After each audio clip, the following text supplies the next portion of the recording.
Hello, everybody. Welcome to how do I word this? Welcome to a brand new series here on the channel, fellas. I was about to say welcome back, but this is not a welcome back, and I always forget to do this every single time that we start a new Let's Play. But fellas, welcome to Donkey Kong 64. For those of you who may have been here for maybe the last episode of Mario Party Jamboree, or even a couple episodes before, I'd kind of hinted at the possibility of this being the next Let's Play I do, which was a more recent decision, I guess you could say. It was a much more recent decision, but I realized that this was definitely a game I wanted to do an endeavor of, but I wanted to make sure that there was some quality of life stuff put in place so that I could do this Let's Play properly. And fellas, I'm going to be honest with you, I tried to record this twice before. I didn't get far into it, so if you're worried about that, don't necessarily be. I think it's kind of trying to transfer over the already existing save file, but basically, yeah, I originally, when I was setting all this up, I had a little bit of a thing set in place. Yes, I know there's a cutscene here. I'm probably going to talk over it, because you guys mostly might get the idea. If not, well, you can probably look it up on YouTube. Again, for the most part, the way that I express stuff here on this channel, it's very banter-oriented, but I was originally trying to set this up through the vanilla but better preset of the DK64 randomizer. Now, what I realized in the grand scheme of things is that vanilla but better, while a mod that I would definitely play, I think I still want to keep a lot of stuff with this Let's Play fairly authentic to the original experience with that tinge of original gameplay flair, right? So, as a result, the DK64 rando settings kind of weren't cutting that. I had this weird setting that was kind of messed up that had it in such a way where basically, because of some weird settings I had to basically skip doing the training barrels entirely. This cutscene also didn't exist at all. I don't even know if it's not even skippable or anything in this version, so you really do get the authentic experience, right? Now, this will mean that the first episode might be a little more, like, cutscene-oriented, but I don't know, maybe I'll compromise if it's long enough by making this episode more like a 30-minute ordeal as opposed to a 20-minute ordeal, but, yeah, now, if you guys have heard my mention of how I'd want to do a Let's Play of this game in the past, my plan is I'm basically going to kind of play it by ear and basically do the golden bananas I feel comfortable with, right? So we're going to get the main golden bananas I feel comfortable with getting, and we're pretty much going to go from there. Now, I don't personally know how often I'm going to need to stop and get a guide on certain things, because I do feel like it'll happen at least once or twice at minimum during this playthrough, right? Because honestly, this game can be very confusing at times. It can be extremely confusing at times, but it is a game that, like I said, you know, I've talked about this mostly during the earlier episodes of Mario Party Jamboree, but this game has a lot of personal meaning to me. This was, I believe, the first ever video game that I touched, and it personally has a lot of meaning to me. I remember being a kid and my sister handing me the controller playing through Hideout Helm, which is funny, giving a kid as young as I was the trying to make them do the Vines section of Hideout Helm, bro. I didn't understand a thing that was going on, and naturally I was very confused. I'm like, I don't know if I just had some gamer intuition or whatnot, but like I literally did have the mindset of like, oh man, I can't pass this. This upsets me, which is funny. Again, I feel like as young of an age as I was, you know, it kind of definitely was a bit of a weird thing, but I didn't really mind it too much. But yeah, so this game just has a lot of personal meaning to me. A lot of things that I really personally love about it. Oh my god, we're already at 4 minutes. Yeah, this is going to probably end up being a 30-minute episode so that you guys can at least get a decent amount of content in your diet of this, right? But yeah, so I've been talking about this not long before Jamboree ended, but the concept of Let's Playing this game just for a while kind of excited me a lot. It excited me a ton because this game's just quirky, man. And I think especially with having the Tag Anywhere mod for this, it's going to make running this game so much more proper. I think also there is some lag reduction stuff that is put in place, which will make it so that rain effects and everything don't show up, which I know to some people ruins the vibe of said levels. I don't personally agree with that. I don't personally agree with that sentiment. I think that the vibes are still strongly there. Dang, they've kidnapped them all. But yeah, I think it still perfectly adds to the vibe of it. And again, that's kind of why I was very meticulous about, like, meticulous, I don't know if that's the right word, but that's why I was very particular about trying to set this up in a way that made the most sense. So I basically ended up downloading the patch that Vinesauce Vinny used, which is essentially just base DK64, I think, with small stuff like lag fixes and the main star of the show being Tag Anywhere. And it's still got the cutscenes and everything of that sort. But other than that, the game is pretty much entirely vanilla. Hey, Squawk, DK, come quickly. They're gone. They're all gone. Yeah, you kind of get the point. I don't know how much of, like, the dialogue and everything like that I'm going to, like, in-depth read. I don't think it's going to be much, but, cool. So we're finally in gameplay after a whopping 6 minutes, if you could believe it. After a whopping 6 minutes, we're into gameplay. Sort of. We're sort of into gameplay. Yeah, so this is opening sequence, if you've never seen it. They kind of have you go through this sort of training barrel sequence where you gotta go over here, right? We gotta do a little talking to Cranky real quick. Hold on. Is he over here? Hello, Cranky. Yeah, we gotta go over here and talk to him because he's we're in his lab. By the way, I just gotta say, the labs of his vibe is crazy. So he basically is like, hey, you lost your golden bananas again? Dang. That's a that's tough. That's tough, genuinely, that's tough. So he by the way, DK speaking dialogue there is just crazy to me. I know, yes, I'm skipping it, and I know that may be criminal to some of you guys, but you guys will be okay, I think. But essentially, I don't know, the just the vibe to Cranky's lab is very, very quirky to me, honestly. I very much like if there is one thing I've got to say that DK64 was always very ahead of its time about, it was like the lighting system in this game, dude. The lighting system in this game to me was just genuinely kind of crazy. I ain't even gonna lie to you. Okay, so they already give you the move. See, when I was doing the test recording of this with the randomizer as kind of the base for how we do this, there was like a potion you had to collect because it was running off of how the randomizer functions, which I think is less of how this version of the game's doing it.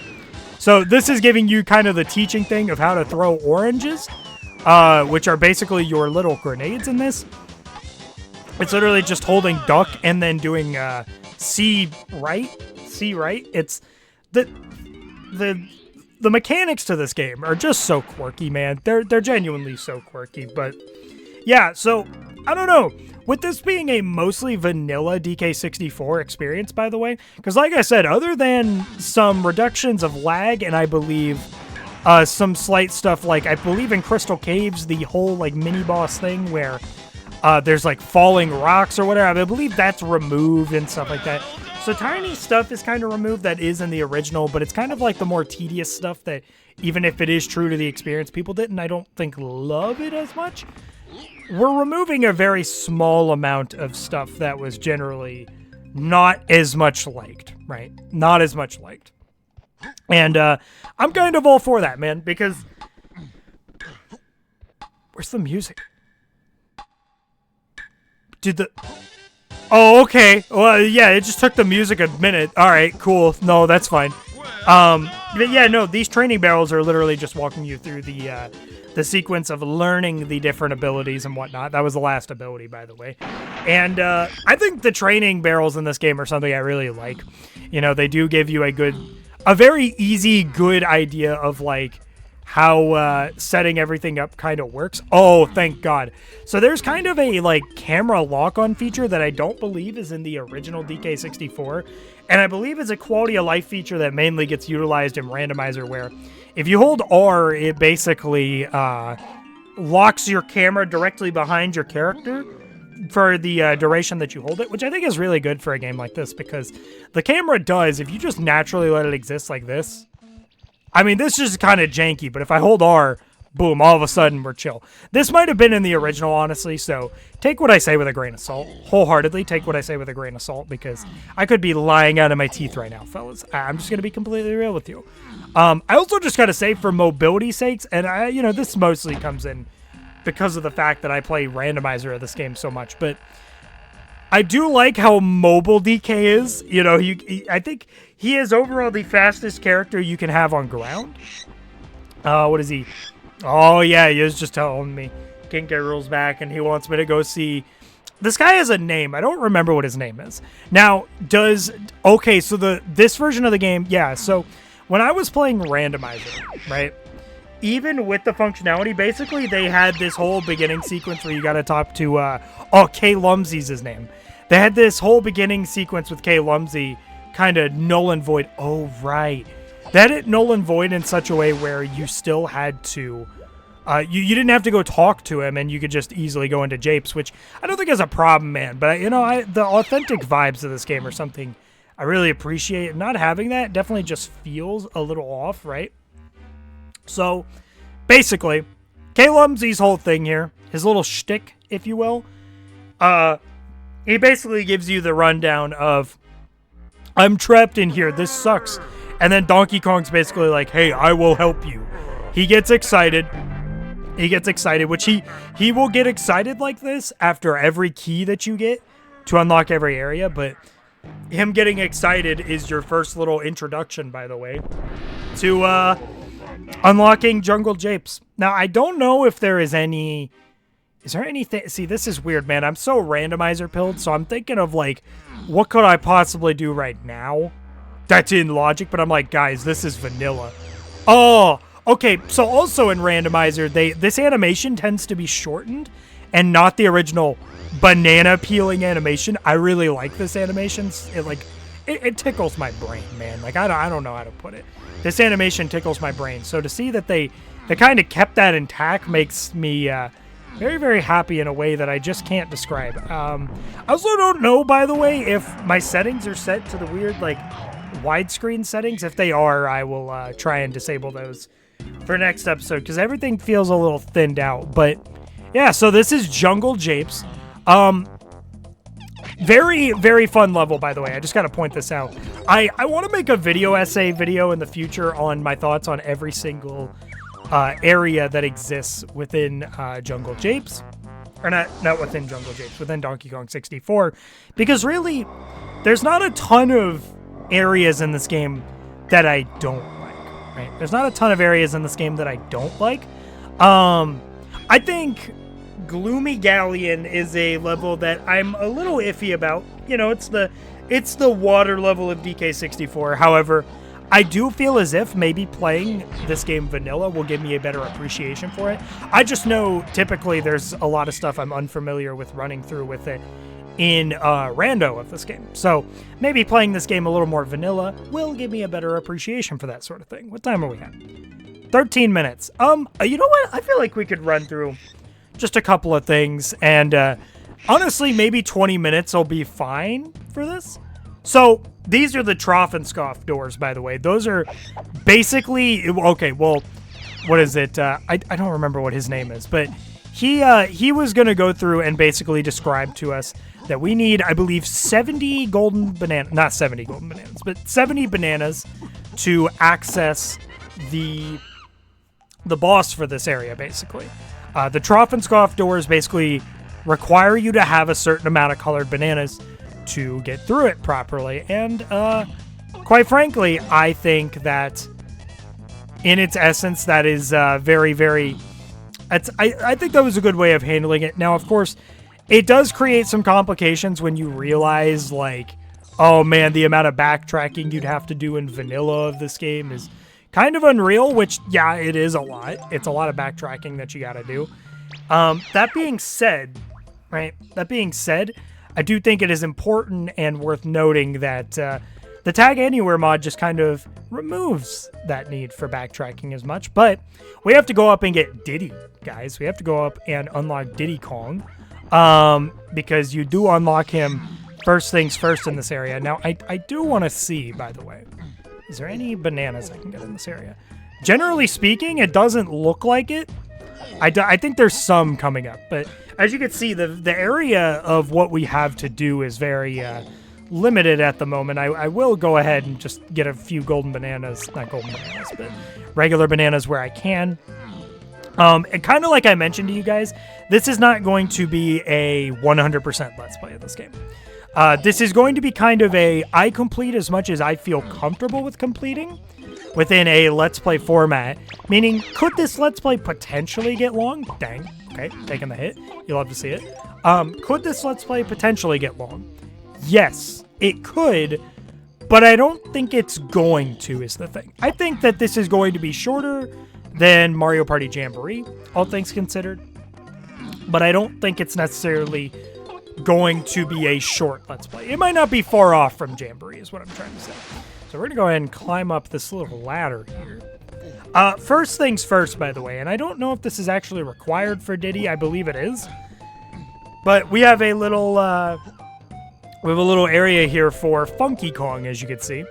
But before that, we're gonna go ahead and do this this little battle minigame thing. So these are little things that basically make you get battle crowns. Now, I'm gonna be completely honest with you guys, and this proves how much of a fraud I am of not remembering as much about vanilla game as I thought I would, because I'm used to playing quality of life versions of this game to really more properly enjoy the pacing of it in modern day and not have it age kind of weirdly, right? I don't actually remember if battle crowns are required per se to beat the game. I believe in Hideout Helm they are required, but I could be wrong. I also got to remember for future reference to lower the volume of my emulator because, good lord, my Project 64 is kind of loud. It's hard to sort of hear myself over the game, honestly. Which, you know, it is what it is ultimately, but I don't know, I kind of want to lower it and then I'll just up it in post. But this is Funky's story. You will find Funky Kong in, I believe, most areas in the game. I believe in pretty much all areas you will find him. But for 3 banana coins, which we do have 3 banana coins, we can buy our first weapon for Donkey Kong. So every Kong has their own set of banana medals, or not banana medals, but banana coins that they can collect. And we are going to also be able to get the weapon for Diddy in this level once we unlock him. Funny how I fumbled the bag that bad, by the way, I just gotta say. But we're gonna be able to get the banana coins, or you know, for Diddy, and then also get his weapon. So Funky is kind of, he doesn't become that important past the initial first upgrade, but he does give you things like more ammo, and I believe you get a sniper scope later on, which is particularly useful for like 1 GB in the game that I can remember, which I think is like in the last level in the game. So it's it ends up not being that important of a thing in the grand scheme of things, but we're gonna go ahead and collect this golden banana. The cool thing about this, by the way, because in Rando they removed that little quirky dancing animation, but I couldn't in good conscience remove that, man. So in order to free Diddy, as you can see here, we gotta hit those switches. Now, first things foremost, I'm going to go ahead and hit these real quick. I'm just gonna go ahead and get some of the colored bananas that I know are around here. I don't know if oh, you know what I can do? See, I could realistically maybe just have all of the golden bananas, not the golden bananas. I will fix my habit of saying it like that in the future. Just you wait. But we could just end up getting a bunch of the colored bananas through there is an area below this. So here's how I'm going to do this. I could end up getting a bunch of the colored bananas we need just with DK, which is probably how it's going to go, but who knows, man. So we got to hit this one. I don't know if this is the intended way they tend to hit it, but it's how I do it in Rando. That's the way we're going to do it. I didn't mean to pull the gun back out. The other 2 that we have to get are over here and on the other side of this. So we're going to go ahead and hit this. I don't know if I got the 3-pad hit yet or anything. We're going to go ahead and hit this. No, dude. Okay, actually, while we're here, you'll have to see it. You'll have to see it. I'm going to go ahead and collect a little more ammo. Not that I think it is necessarily important. I can't even collect beyond 50. I don't even know why I was trying, really. We probably are going to go ahead and end off the episode after we collect Diddy, just because I realize at the end of the day that we actually have done more than I was expecting us to do, right? We've done a little more than I was expecting us to do, so, hey, back off there. We're gonna go ahead and hit that. And we are good. We are good. So, now, Diddy is, it made a burner sound. I don't know what that was about. I'm gonna be completely real with you. I don't know what that was about. So, you can actually see it through the gate here. I actually don't know why it's still, I think they require you to collect the golden banana behind Diddy's gate first, but you can kind of see now there are like shadowy red bananas that you can actually see, and those red bananas indicate Diddy's bananas. There's different colored bananas for everyone. You don't know about that necessarily, but because of the Tag Anywhere mod, so if you don't know what you originally would have had to do in this game, right? In order to switch Kongs, there are basically set areas around the map where if you want to switch Kongs, you go into here, and you switch it this way, right? You switch it this way, you switch to the Kong you want, and then you go about. But then, if you want to switch back, you have to kind of backtrack a bunch. So, this mod doesn't necessarily remove the existence of these barrels existing, but you don't really want to use them because with the simple D-pad press, bada bing, bada bam, we are DK. Also, didn't even realize the little sound that plays. I'm going to go ahead and collect this real quick. I did the little quirky sound bite of the character you switch to. That doesn't exist in the randomizer, and that kind of makes me sad.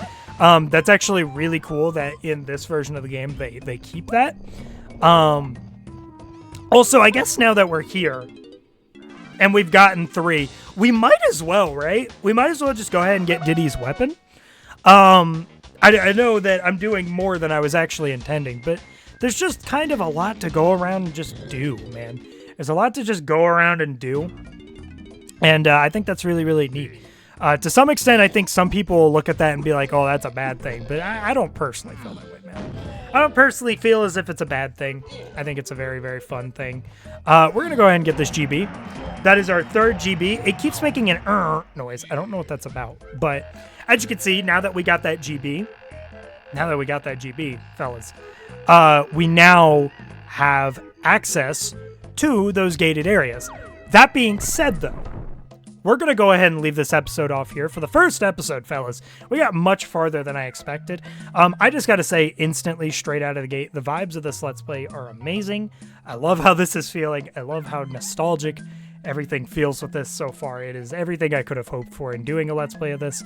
And like I said, I don't actually know how long this Let's Play is going to be. I'm going to take a wild guess and assume that it's going to be shorter than Mario Party Jamboree. But I don't know for sure. I still think it's going to be kind of lengthy. It'll probably be lengthier than Mario 64. I'll just put that out there. But I don't exactly know if it's going to be 43 parts long and end up rivaling Mario Party Jamboree. But I guess time will kind of, tell if that will end up being the case or not. But I digress. Anyways, fellas, that's going to go ahead. That's going to be it for this episode of Donkey Kong 64. Fellas, hey, if you enjoyed the video, maybe like, comment, subscribe. Oh no, it's your life. Do what you want. I don't really care. And I will see you fellas in the next video. Bye-bye, guys.